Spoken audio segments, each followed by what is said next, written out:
సంఘం బైబిలులో నుండి కొన్ని ముఖ్యమైనటువంటి చాలా ముఖ్యమైన విషయాలను వెలికి తీసి అవి మేము అనుసరించేలా చేశారు, అవి చెబుతాను అన్నారు.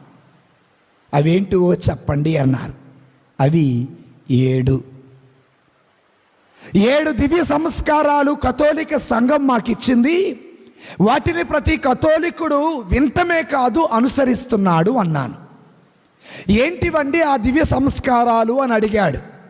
మొదటిది జ్ఞానస్థానం, రెండవది భద్రమైన అభ్యంగనం, మూడవది పాప సంకీర్తనం, నాలుగవది దివ్య సప్రసాదం, ఐదవది వ్యాధిగ్రస్తుల అభ్యంగనం, ఆరవది గురు పట్టాభిషేకం, 7వది జ్ఞాన వివాహం.